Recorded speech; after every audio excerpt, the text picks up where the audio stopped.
Capítulo 2 A Criação. Pela palavra do Senhor foram feitos os céus, e todo o exército deles pelo espírito da sua boca. Porque falou, e tudo se fez. Mandou, e logo tudo apareceu. Lançou os fundamentos da terra, para que não vacile em tempo algum. Quando a terra saiu das mãos de seu Criador, era extraordinariamente bela. Variada era a sua superfície, contendo montanhas, colinas e planícies, entrecortadas por majestosos rios e formosos lagos. As colinas e montanhas, entretanto, não eram abruptas e escabrosas, tendo em grande quantidade tremendos despenhadeiros e medonhos abismos, como hoje elas são. As arestas agudas e áspera do pétreo arcabouço da terra estavam sepultadas por sob o solo fértil, que por toda parte produzia um pungente crescimento de vegetação. Não havia asquerosos pântanos nem áridos desertos. Graciosos arbustos e delicadas flores saudavam a vista aonde quer que esta se volvesse. As culminâncias estavam coroadas de árvores mais majestosas do que qualquer que hoje exista. O ar, incontaminado por miasmas perniciosos, era puro e saudável. A paisagem toda sobrepujava em beleza os terrenos ornamentados do mais soberbo palácio. A hoste angélica olhava este cenário com deleite e regozijava-se com as obras maravilhosas de Deus. Depois que a terra, com sua abundante vida animal e vegetal, fora suscitada à existência, o homem, a obra coroadora do Criador, e aquele para quem a linda terra fora preparada, foi trazido em cena. A ele foi dado domínio sobre tudo que seus olhos poderiam contemplar. Pois disse Deus: façamos o homem à nossa imagem, conforme a nossa semelhança, e domine sobre toda a terra. Criou Deus, pois, o homem à sua imagem. Homem e mulher os criou. Aqui está claramente estabelecida a origem da raça humana, e o relato divino refere tão compreensivelmente que não há lugar para conclusões errôneas. Deus criou o homem à sua própria imagem. Não há aqui mistério. Não há lugar para a suposição de que o homem evoluiu por meio de morosos graus de desenvolvimento, das formas mais inferiores da vida animal ou vegetal. Tal ensino rebaixa a grande obra do Criador ao nível das concepções estreitas e terrenas do homem. Os homens são tão persistentes em excluir a Deus da soberania do universo que degradam ao homem e o despojam da dignidade de sua origem. Aquele que estabeleceu os mundos estelares nos altos céus e com delicada perícia coloriu as flores do campo, aquele que encheu a terra e os céus com as maravilhas de seu poder, vindo a coroar sua obra gloriosa, a fim de pôr em seu meio alguém para ser o governador da linda terra, não deixou de criar um ser digno das mãos que lhe deram vida. A genealogia de nossa raça, conforme é dada pela inspiração, remonta sua origem não a uma linhagem de germes, moluscos e quadrúpedes a se desenvolverem, mas ao grande Criador. Posto que formado do pó, Adão era filho de Deus. Ele foi posto como representante de Deus sobre as ordens inferiores de seres. Estes não podem compreender ou reconhecer a soberania de Deus. Todavia, foram feitos com capacidade de amar e servir ao homem. Diz o salmista: fazes com que ele tenha domínio sobre as obras das tuas mãos. Tudo puseste debaixo de seus pés, os animais do campo, as aves do céu e tudo que passa pelas veredas dos mares. O homem deveria ter a imagem de Deus, tanto na aparência exterior como no caráter. Cristo somente é a expressa imagem do Pai, mas o homem foi formado à semelhança de Deus. Sua natureza estava em harmonia com a vontade de Deus. A mente era capaz de compreender as coisas divinas. As afeições eram puras. Os apetites e paixões estavam sob o domínio da razão. Ele era santo e feliz, tendo a imagem de Deus e estando em perfeita obediência à sua vontade. Ao sair o homem das mãos do Criador, era de elevada estatura e perfeita simetria. O rosto trazia a rubra coloração da saúde e resplendia com a luz da vida e com alegria. A altura de Adão era muito maior do que a dos homens que hoje habitam a terra. Eva era algo menor em estatura. Contudo, suas formas eram nobres e cheias de beleza.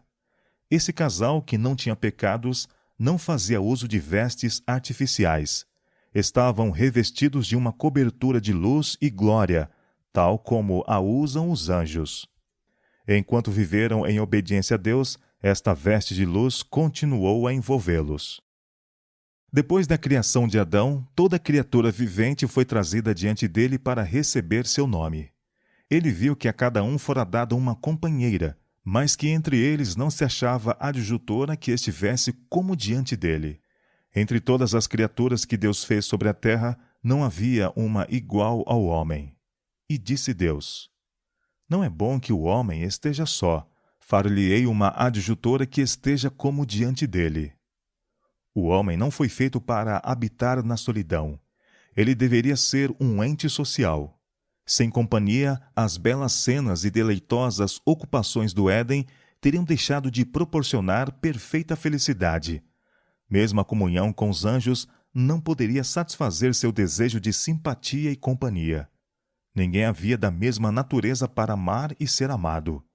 O próprio Deus deu a Adão uma companheira, proveu-lhe uma adjutora, ajudadora esta que lhe correspondesse, a qual estava em condições de ser sua companheira e que poderia ser um com ele em amor e simpatia. Eva foi criada de uma costela tirada do lado de Adão, significando que não deveria dominar como a cabeça, nem ser pisada sob seus pés como se fosse inferior, mas estar ao seu lado como sua igual e ser amada e protegida por ele. Como parte do homem, osso de seus ossos e carne de sua carne, era ela o seu segundo eu, mostrando isto a íntima união e apego afetivo que deve existir nesta relação. Porque nunca ninguém aborreceu a sua própria carne, antes a alimenta e sustenta. Portanto, deixará o varão a seu pai e sua mãe, e apegar-se-á à sua mulher, e serão ambos uma carne. Deus celebrou o primeiro casamento. Assim, esta instituição tem como seu originador o Criador do universo. Venerado seja o matrimônio. Foi esta uma das primeiras dádivas de Deus ao homem, e é uma das duas instituições que, depois da queda, Adão trouxe consigo de além das portas do paraíso. Quando os princípios divinos são reconhecidos e obedecidos nesta relação, o casamento é uma bênção. Preserva a pureza e felicidade do gênero humano, provê as necessidades sociais do homem, eleva a natureza física, intelectual e moral. E plantou o Senhor Deus um jardim no Éden, da banda do Oriente, e pôs ali o homem que tinha formado. Tudo que Deus havia feito era a perfeição da beleza, e nada parecia faltar do que pudesse contribuir para a felicidade do santo par. Deu-lhes, contudo, o Criador ainda outra demonstração de seu amor, preparando um jardim especialmente para ser o seu lar. Neste jardim havia árvores de toda a variedade, muitas das quais carregadas de odorantes e deliciosos frutos. Havia lindas trepadeiras que cresciam eretas, apresentando todavia um graciosíssimo aspecto, com seus ramos pendendo sob a carga de tentadores frutos, dos mais belos e variados matizes. Era o trabalho de Adão e Eva amoldar os ramos da trepadeira de maneira a formar caramanchés, fazendo assim para si, com as árvores vivas, moradas cobertas com folhagem e frutos. Havia fragrantes flores de toda cor, em grande profusão. No meio do jardim estava a árvore da vida, sobrepujando em glória a todas as outras árvores. Seu fruto assemelhava-se a maçãs de ouro e prata, e tinha propriedade de perpetuar a vida. A criação agora estava completa. Os céus e a terra e todo o seu exército foram acabados. E viu Deus tudo quanto tinha feito, e eis que era muito bom. Gênesis capítulo 2, verso 1 e capítulo 1, verso 31. O Éden florescia sobre a terra. Adão e Eva tinham franco acesso à árvore da vida. Nenhuma mancha de pecado ou sombra de morte deslustrava a formosa criação. As estrelas da alva juntas alegremente cantavam, e todos os filhos de Deus rejubilavam. O grande Jeová lançara os fundamentos da terra, ornamentara o mundo inteiro nas galas da beleza e enchera-o de coisas úteis ao homem. Criara todas as maravilhas da terra e do mar. Em 6 dias a grande obra da criação se cumprira. E Deus descansou no 7º dia de toda a sua obra que tinha feito. E abençoou Deus o dia 7º e o santificou, porque nele descansou de toda a sua obra que Deus criara e fizera. Gênesis capítulo 2, versos 2 e 3. Deus olhou com satisfação para a obra de suas mãos. Tudo era perfeito, digno de seu autor divino. E ele descansou, não como alguém que estivesse cansado, mas satisfeito com os frutos de sua sabedoria e vontade, e com as manifestações de sua glória. Depois de repousar no 7º dia, Deus o santificou, ou pô-lo à parte, como dia de repouso para o homem. Seguindo o exemplo do Criador, deveria o homem repousar neste santo dia, a fim de que, ao olhar para o céu e para a terra, pudesse refletir na grande obra da criação de Deus. E para que, contemplando as provas da sabedoria e bondade de Deus, pudesse seu coração encher-se de amor e reverência para com o Criador. No Éden, Deus estabeleceu o memorial de sua obra da criação, depondo a sua bênção sobre o 7º dia. O sábado foi confiado a Adão, pai e representante de toda a família humana. Sua observância deveria ser um ato de grato reconhecimento por parte de todos os que morassem sobre a terra, de que Deus era seu Criador e legítimo soberano, de que eles eram a obra de suas mãos e súditos de sua autoridade. Assim, a instituição era inteiramente comemorativa e foi dada a toda a humanidade. Nada havia nela prefigurativo ou de aplicação restrita a qualquer povo. Deus viu que um repouso era essencial para o homem, mesmo no paraíso. Ele necessitava pôr de lado seus próprios interesses e ocupações durante um dia dos 7, para que pudesse de maneira mais ampla contemplar as obras de Deus e meditar em seu poder e bondade. Necessitava de um sábado para, de maneira mais vívida, o fazer lembrar de Deus e para despertar-lhe gratidão, visto que tudo quanto gozava e possuía viera das benignas mãos do Criador. Era o desígnio de Deus que o sábado encaminhasse a mente dos homens à contemplação de suas obras criadas. A natureza fala aos sentidos, declarando que é um Deus vivo, Criador e supremo governador de tudo. Os céus manifestam a glória de Deus, e o firmamento anuncia as obras das suas mãos. Um dia faz declaração a outro dia, e uma noite mostra sabedoria a outra noite. Salmo 19, versos 1 e 2. A beleza que reveste a terra é um sinal do amor de Deus. Podemos vê-lo nas colinas eternas, nas árvores altaneiras, no botão que se entreabre e nas delicadas flores. Tudo nos fala de Deus. O sábado, apontando sempre para aquele que tudo fez, ordena aos homens abrirem o grande livro da natureza e rastrear ali a sabedoria, o poder e o amor do Criador. Nossos primeiros pais, se bem que criados inocentes e santos, não foram colocados fora da possibilidade de praticar o mal. Deus os fez como entidades morais livres, capazes de apreciar a sabedoria e benignidade de seu caráter e a justiça de suas ordens, e com ampla liberdade de prestar obediência ou recusá-la. Deviam gozar comunhão com Deus e com os santos anjos. Antes, porém, que pudessem tornar-se eternamente livres de perigo, devia ser provada a sua fidelidade. No início mesmo da existência do homem, um empecilho fora posto ao desejo de satisfação própria, paixão fatal que jaz à base da queda de Satanás. A árvore da ciência, que se achava próxima da árvore da vida, no meio do jardim, devia ser uma prova da obediência, fé e amor de nossos primeiros pais. Ao mesmo tempo em que se lhes permitia comer livremente de todas as outras árvores, era-lhes proibido provar desta, sob pena de morte. Deviam também estar expostos às tentações de Satanás, mas, se resistissem à prova, seriam finalmente colocados fora de seu poder, para gozarem o favor perpétuo de Deus. Deus pôs o homem sob a lei, como condição indispensável de sua própria existência. Ele era um súdito do governo divino, e não pode haver governo sem lei. Deus poderia ter criado o homem sem a faculdade de transgredir a sua lei. Poderia ter privado a mão de Adão de tocar no fruto proibido. Nesse caso, porém, o homem teria sido não uma entidade moral, livre, mas um simples autômato. Sem liberdade de opção, sua obediência não teria sido voluntária, mas forçada. Não poderia haver desenvolvimento de caráter. Tal maneira de agir seria contrária ao plano de Deus ao tratar ele com os habitantes de outros mundos.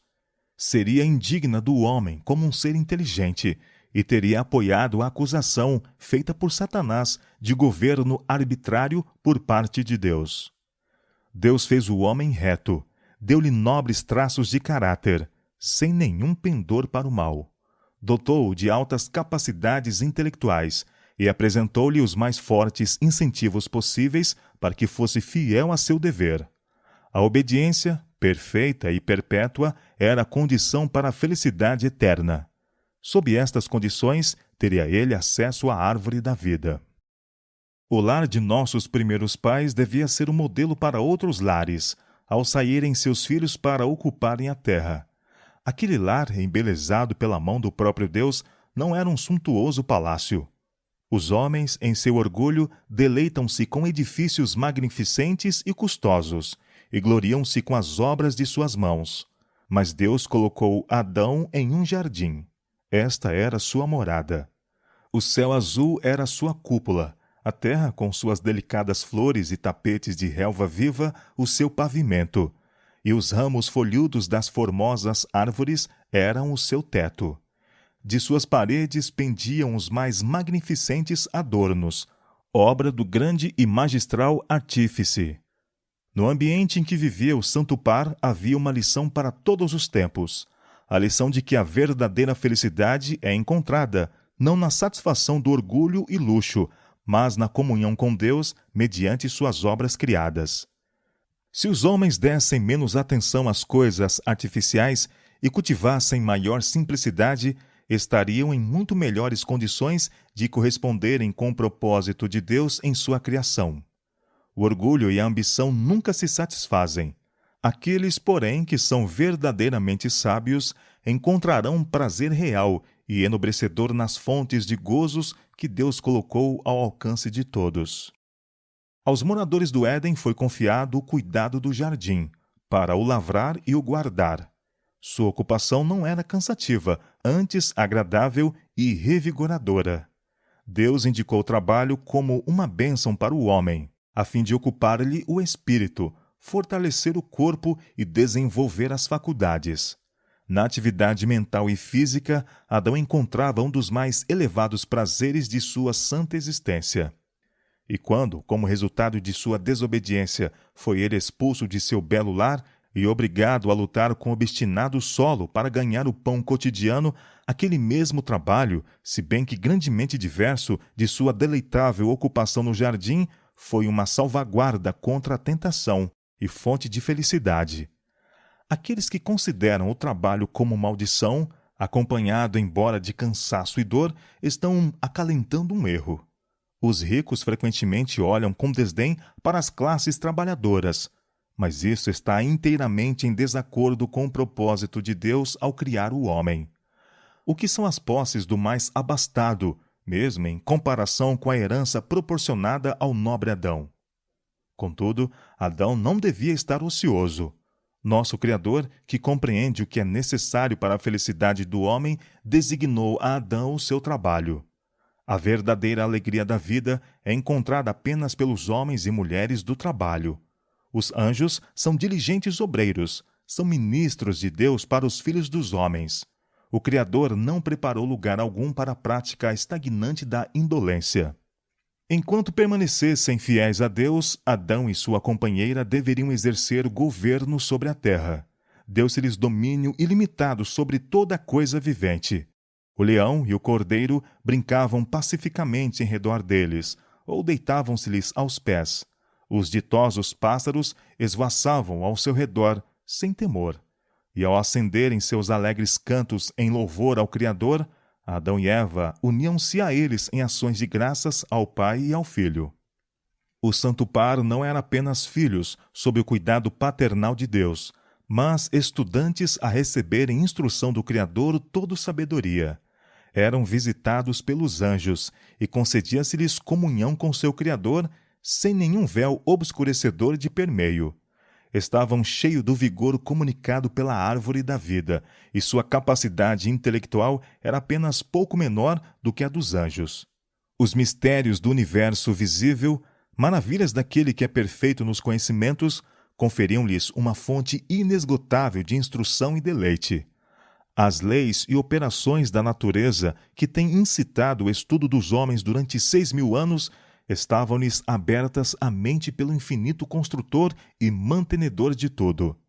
Entretinham conversa com a folha, com a flor e a árvore, aprendendo de cada uma os segredos de sua vida.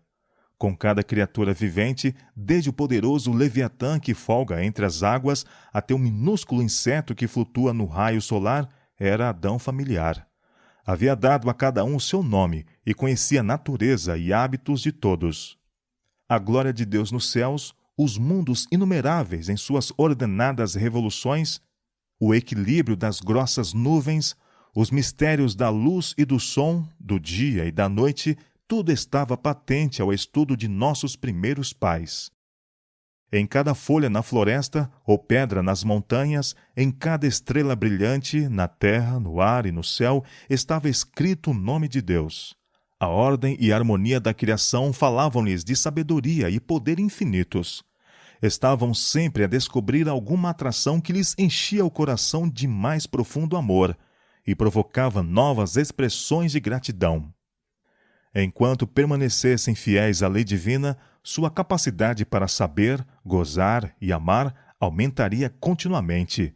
Estariam constantemente a adquirir novos tesouros de saber, a descobrir novas fontes de felicidade e a obter concepções cada vez mais claras do incomensurável, infalível amor de Deus.